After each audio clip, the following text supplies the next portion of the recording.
하나님을 경외하는 법을 가르치라 그 말이에요. 이것이 바로 사람의 본분이고 지혜의 근본이라고 하셨어요.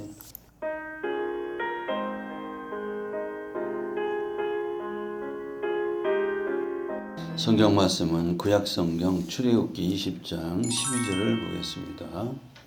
구약성경 112페이지에 출애굽기 20장 12절 말씀입니다. 절수가 짧으니까 우리 오늘 찾으셨으면 이 화면이 나오니까 함께 봉독하도록 합니다.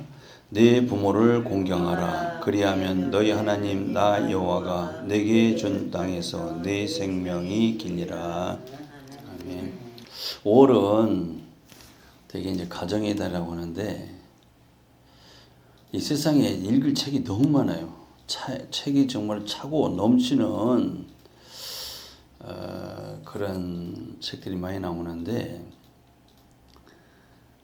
그 중에서 한 가지 명심보감이라는 책이 있어요. 잘 알죠. 옛날에 학교가 없을 때 소당에서 초등학생들이 맨 처음에 배우는 한문이 아마 명심보감이 아닐까. 동문선습도 있긴 있는 천자문도 있고 동문선습도 있고 그 다음에 단계가 초등학생 정도가 배우는 그 한문이 명심보감이 아닌가 잘 모르는데 그렇게 생각이 드는데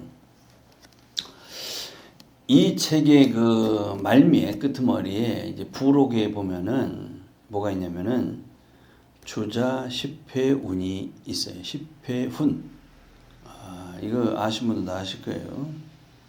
참 그 중요한 얘기인데 그 첫 번째가 부모 불효 사후회가 있어요. 첫 번째가 그게 뭐냐면은 부모에게 불효하면은 부모님 돌아가신 다음에 후회를 하게 된다. 부모에게 효도하지 아니하면은 죽은 다음에 후회가 된다. 후회를 한다. 뉘우친다. 그런 얘기 되겠죠. 또 다른 말로 얘기하면은 그런 자식은 자신이 죽어서 다음 세상에서도 후회를 하게 된다는 그런 교훈을 그 첫 번째로 주게 됩니다. 이제 두 번째로 어떤 교훈이냐면은 불친 가족 소후회. 아시죠? 이게 뭐냐면은 평상시에 가족과 서로 친하게 돼야지 아니면은 거리가 멀어진 다음에 후회를 하게 된다. 이제 가정에 대해서 첫 번째, 두 번째 그 주자 10회운의 첫 번째, 두 번째가 생각나서 지금 말씀드립니다. 그게 뭐 10가지가 있는데 참 좋아요. 젊었을 때 열심히 공부하지 않으면은 늙어서 후회를 한다. 또는 편안할 때 어려울 때를 대비하지 않으면은 어려운 일이 생겼을 때 후회를 하게 된다. 뭐 그런 얘기. 그리고 부유할 때 검소하지 않으면은 가난할 때 후회하게 된다. 그리고 지금 봄에 씨를 뿌리지 않으면은 가을에 후회하게 된다.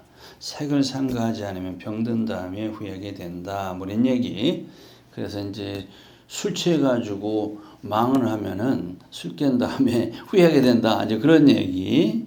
또 중요한 것은 나를 찾아온 손님을 접대를 소홀히 하면은 손님이 간 다음에 후회를 하게 된다.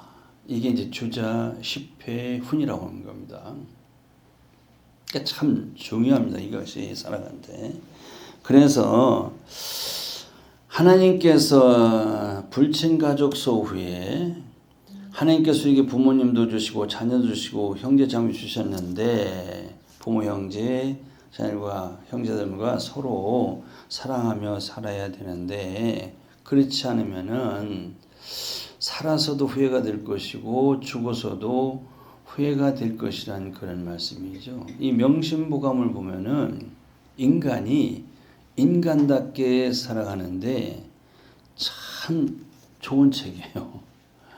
그 책도 10회원대로 살아간다면은 정말 사람답게 살아갈 수가 있어요. 그런데 그 안에 영혼을 살리는 말씀이 없어서 그렇지 이건 윤리적으로 도덕적으로 인간답게 살아가서 행복하게 살아갈 수 있는 그런 귀한 책이 바로 명심보감이라는 책입니다. 이 시대에 점점 가족의 개념이라는 것도 없어진다고 그랬죠. 그래서 인간성 메마른 이 시대에 가족보다도 스마트폰이나 컴퓨터나 반려동물이 가족보다 더 가깝고 더 친하고 더 귀하게 여기는 이런 시대에 이 어린 자녀들에게는 이 학교에서 이 명심보감이라는 책을 교과서로 삼아서 가르쳐주면 좋겠다. 제 개인적인 생각입니다. 그런 생각이 들기도 해요. 그리고 변질된 이 기성세대 사람들에게도 나라에서 이러한 인간성을 되살리는 명심보감 같은 도덕적 윤리적인 그런 교육을 다시 시켰으면 하는 생각이 들더라 그 말이죠. 그런데 그 책도 중요한데 우리에게는 그보다도 훨씬 비교할 수 없는 더 중요한 시패운이 있어요. 그게 뭐냐면은 성경에 나오는 십계명이라고 합니다. 십계명, 10가지 계명. 우리는 계속 십계명인데 요사이 유튜브에서 십계명이라는 것은 그런 말은 없다 이렇게 주장하면서 그런 단어를 쓰면 안 된다고 뭐 이렇게 얘기하는 분도 있어요. 왜냐하면은 십계명이라는 말은 없죠. 그런데 10가지 하나님 말씀이라는 그런 얘기는 있다. 10가지 하나님 말씀이면 십계명이나 뭐 그게 그거지 않습니까? 그게 중요한 것이 아니라 지키느냐 안 지키느냐 이게 더 중요하지 않습니까? 그래서 이 십계명을 하는 게 10가지 계명을 하는 게 주셨는데 이걸 지키지 않으면은 이 땅에서뿐만 아니라 정말 죽어서도 영원히 후회하게 된다는 겁니다. 하나님은 애굽에서 종살이던 이스라엘 백성들을 모세라는 지도를 세워가지고 출애굽을 시키죠. 우리가 잘 알듯이. 그래서 이스라엘 백성들 출애굽한 지 3개월 만에 시내산에 도착하지 않습니까? 그때 하나님께서 지도자 모세를 시내산 정상으로 불러 올리시죠. 그 모세산 정상에 올라간 모세가 40일 동안 단식을 하면서 하나님을 만나가지고 십계명 두 돌판과 율례와 규례를 받아가지고 내려오게 되는데 그 내용이 십계명 내용이 기록된 출애굽기 20장을 그래서 우리가 십계명장이다 이렇게 얘기를 합니다. 너무 중요합니다. 근데 모세가 이 십계명이 너무 중요하기 때문에 나중에 신명기 5장에서 보면 이 십계명이 또 나와요. 그래서 신명기가 뭐냐면은 십계명을 풀어서 가르쳐주는 책이 바로 신명기다 이렇게. 그러니까 모압 평지에 이뤘을 때 가나안 땅을 눈앞에 둔 그때 모세가 그 가나안 땅을 멀리 돌아오면서 그렇게 들어가고 싶었는데 하나님 거기서 사명이 끝나게 하시지 않습니까? 그래서 거기서 모압 평지에서 모세가 가나안 땅에 들어가지 못하고 이제 운명을 마치게 되는데 그때 죽기 전에 이스라엘 백성들에게 유언적으로 설교한 것을 신명기라고 하는데 내용을 보면은 십계명을 자세히 풀어서 또다시 거듭 명령한 책이라 해서 신명기라고 하는 것인데 왜 그러냐면 그만큼 십계명이 중요하기 때문에 그렇다는 겁니다. 그래서 출애굽기 20장 십계명을 다시 살펴보면은 요새 십계명에 대한 얘기도 안 해요. 전혀 상관도 안 하고 살고 있지 않는가 이렇게 생각이 됩니다. 그 십계명을 다시 한번 되새겨 보면 첫 번째로 너는 나 외에 다른 신을 내게 있게 하지 말지니라 그랬어요. 두 번째로는 너를 위해 새긴 우상을 만들지 말고 전하지 말고 섬기지 말라 그랬어요. 세 번째로는 너희 하나님 여호와 이름을 망령되이 일컫지 말라 그랬어요. 네 번째로는 안식일을 기억하여 거룩히 지키라 했어요. 다섯 번째는 네 부모를 공경하라. 여섯 번째 살지 말라. 일곱 번째 간음하지 말라. 여덟 번째 도둑질을 하지 말라. 아홉 번째 내 이웃에 대하여 거짓 증거하지 말라. 열 번째 내 이웃의 집을 탐내지 말라. 이게 바로 10가지 계명 십계명입니다. 정말 하나님께서 주신 이 십계명만 우리가 지키고 산다면은요 이 세상에 법이 필요 없어요. 그리고 주자십회운 같은 것도 필요 없이 정말 인간들이 인간답게 살아갈 수가 있고 하나님의 모양과 형상대로 지음받은 대로 살아갈 수가 있고 하나님께서 약속하신 복을 받고 행복하게 인간답게 살 수 있도록 주신 것이 바로 계명입니다. 자, 5월달이 오면은 사회에서도 그렇고 교회에서도 그렇고 가정의 달로 여기에서 대개 교회에서는 첫 번째 주일을 어린이 주일로, 두 번째 주일을 어버이 주일로 이렇게 예배를 드리는데 감사를 드리는데 오늘은 그냥 10계명 중에서 가정의 달 어버이 주일이니까 5계명에 대한 말씀을 나누고 다른 계명은 다음 기회에 전하도록 하겠습니다. 자, 오늘 보면 너희 부모를 공경하라 그리하면 너희 하나님 여호와가 너희에게 준 땅에서 너희 생명이 길리라 하시는데 그리하면입니다. 그리하면. 이걸 조건부 축복이라고 합니다. 그리하면은 하나님께서 약속하신 복을 주시겠다는 겁니다. 이 출애굽기 20장 12절 이 말씀을 모세는 죽기 전에 신명기 5장 16절에서는 너는 너희 하나님 여호와의 명한 대로 너희 부모를 공경하라 그리하면 너희 하나님 여호와가 너에게 준 땅에서 내가 생명이 길고 복을 누리리라 해서 더 업그레이드 시켰어요. 풀어가지고 그렇죠?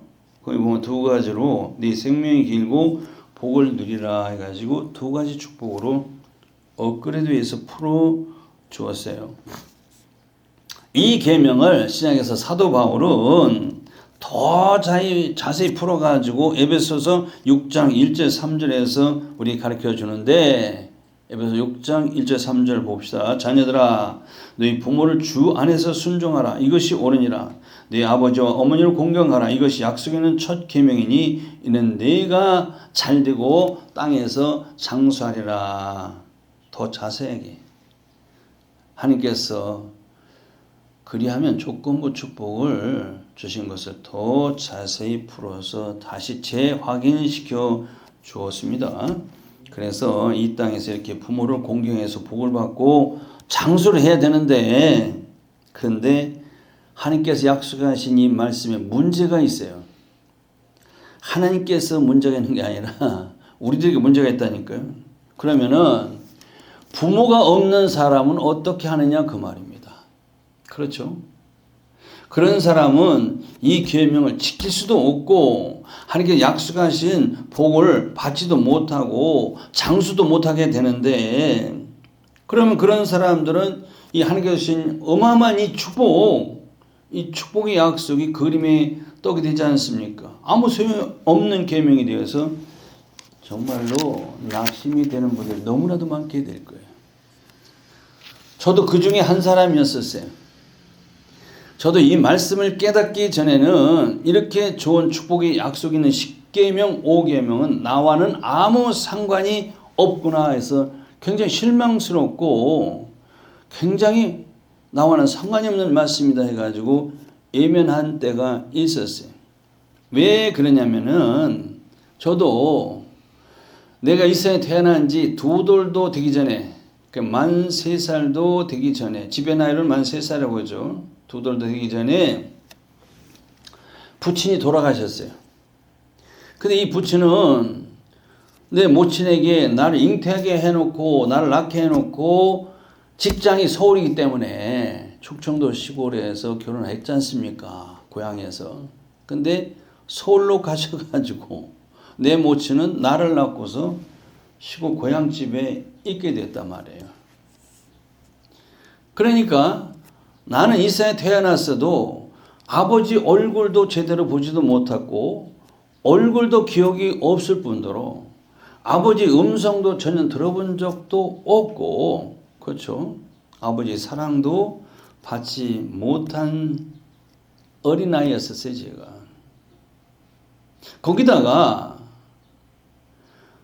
부친이 돌아가셨으니까 그 다음에 제 모친께서 친정집으로 가가지고 거기서 한 4년 정도 계시다가 나를 애갓집에 맡겨놓고 어디로 가셨다고요? 제가 하셨어요. 제가. 그러면 나는 오늘 갑자기 부모가 없는 고아가 되었지 않습니까? 그렇게 성장한 나는 부모가 안 계시니까 부모 말씀에 순종할 수 있는 기회도 없었을 뿐더러 부모를 공경할 수 있는 기회도 없었으니까 이 내 부모를 공경하라 해서 그리하면 그 조건 보고 정말 좋은 축복을 주셨는데 나는 이 10개 5계명은 나와는 아무 상관이 없는 말씀이 되었다 그 말이죠. 안 그렇습니까? 그런 사람들이 너무 많아요. 지금도 한 해에만 서너 자릿수로 그러니까 100수십 명, 뭐 천수백 명 아이들이 자기들 고이든 실수이든 부모 없는 고아가 계속 생겨나고 있어요. 2021년도 전에는 어느 종교단체가 운영하는 베이비박스라는 게 있어서 그죠? 잘 알듯이 미혼모들이 어쩔 수 없어서 결혼도 안 했는데 아이를 출산했을 때 어떻게 하느냐, 베이비박스, 종교단체 운영하는 베이비박스에다 그 아이를 맡겨도 가버려요. 그런 경우가 있어요. 그때는 한 해 100수십 명이 베이비박스에 맡겨두는 영화가 그렇게 많았다고 하는데 지금은 거의 없다고 합니다. 왜 그러냐면은 뭐 출산율이 굉장히 저하돼서 그렇다고는 하지만은 이 문제 때문에 국가에서 어떤 제도를 다시 만들었냐면은 보호출산제라는 이 제도를 세웠어요. 만들었어요. 그래서 미혼모가 어쩔 수 없이 임신해서 아이를 낳았을 때 신원을 밝히지 않아도 병원에 가면은 출산을 하게 해서 그 아이는 국가에서 맡아주는 그런 제도가 있어요. 그래서 밖에 버려지는 영아가 이제 거의 없게 되고 병원에 가서 나가지고 그냥 엄마는 가버려요. 아빠도 없죠. 어차피 이 아이는 부모가 없는 또 고아가 되긴 하지만은 국가가 맡아서 키우게 할 수 있는 그런 제도가 있기 때문에 지금은 밖에다가 유기되는 영아는 아주 적게 되었다는 사실입니다.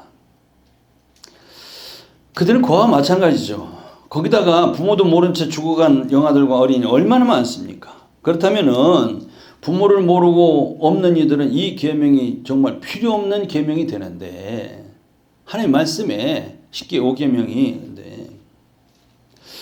이렇게 부모 효도가 세상의 부모에게만 적용이 되어진다면은 거기에 해당이 되는 사람이 있고 해당이 안 되는 사람이 많이 있게 된다 그 말이에요. 그래서 10계명 5계명과 상관이 없이 사는 사람들이 정말로 많게 된다는 것이죠. 그러나 성경 말씀은 천하 인간에게 해당이 안 되는 사람이 없이 누구에게나 다 적용되는 걸 믿으시기 바랍니다. 그래서 세월이 아무리 흐르고 시대가 과학만능 시대, AI 시대로 바뀐다 해도 하나님의 말씀은 변함이 없어요. 시대를 초월해가지고 누구에게든지 세상 끝날까지 적용이 되는 것이 바로 하나님의 말씀인 걸 믿으시기 바랍니다. 어떻게 그렇게 될까? 그래서 예수님이 가르쳐 주셨어요. 마태복음 5장 18절에 진실로 너희에게 이르노니 천지가 없어지기 전에는 율법의 1.1에도 없어지지 않고 다 이루리라 할렐루야 하신 대로 성경은 아무리 세월이 지나고 어떤 뭐 환경이 바뀐다 할지라도 말씀은 변함이 없이 모든 사람에게 다 적용된다 그 말이에요. 왜 그러냐면은 이 세상 책들은 말이에요. 아무리 유명해도 세월이 지나면 희미해지고 소멸되고 값어치가 없어지게 되고 이렇게 세상 말이 되기 때문에 그리고 세상 책은 어떤 사람에게 적용되고 어떤 사람에 해당이 안 되고 그런 책들은 이거는 세월이 지나면 흐지부지 되게 되는데 이 하나님의 말씀은 그런 말씀과 같지 않아요.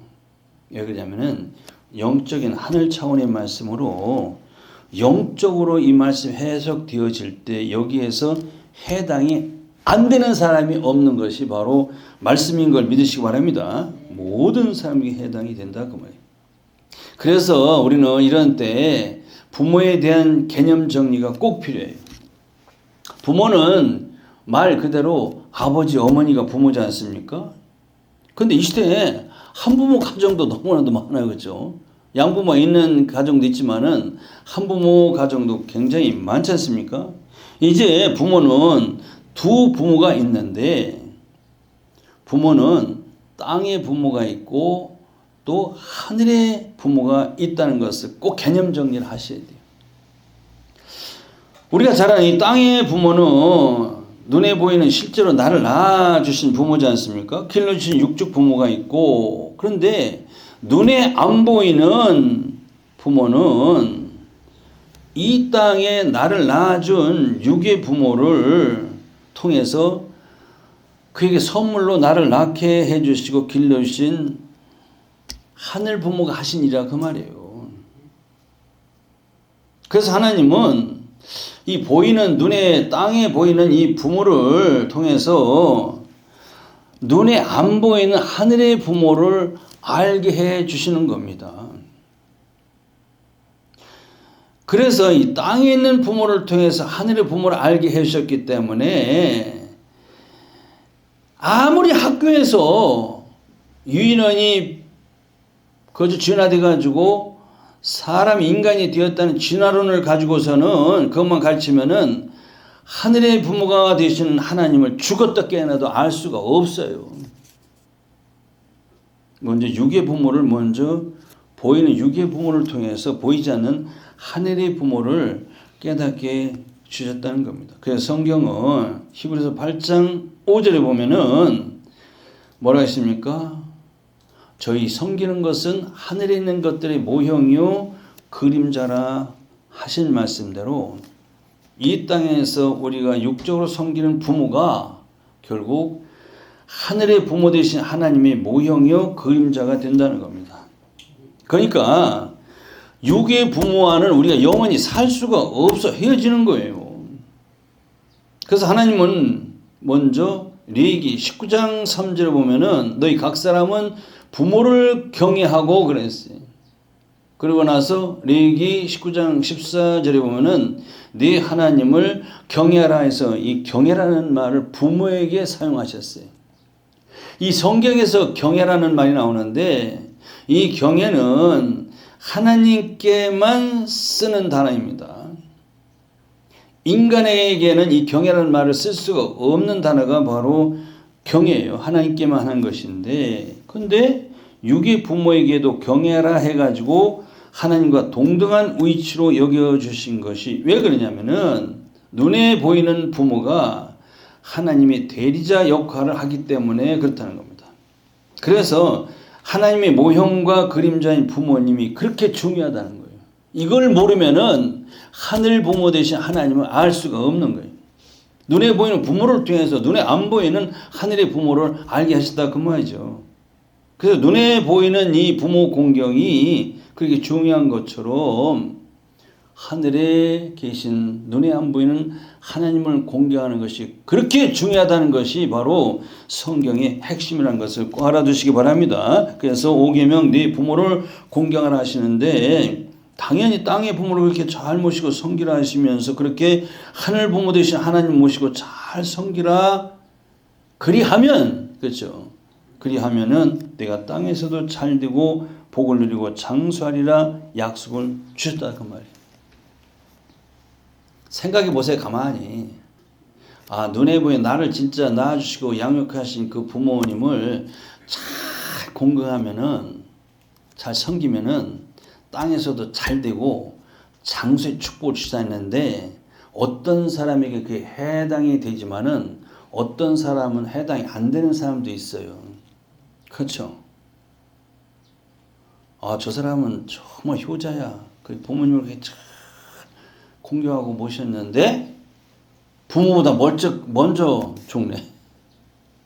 어떤 사람은 그렇게 효자 뭐 효녀상을 받았는데도 보면은 가난해. 잘 되지도 않고 축복이 없어.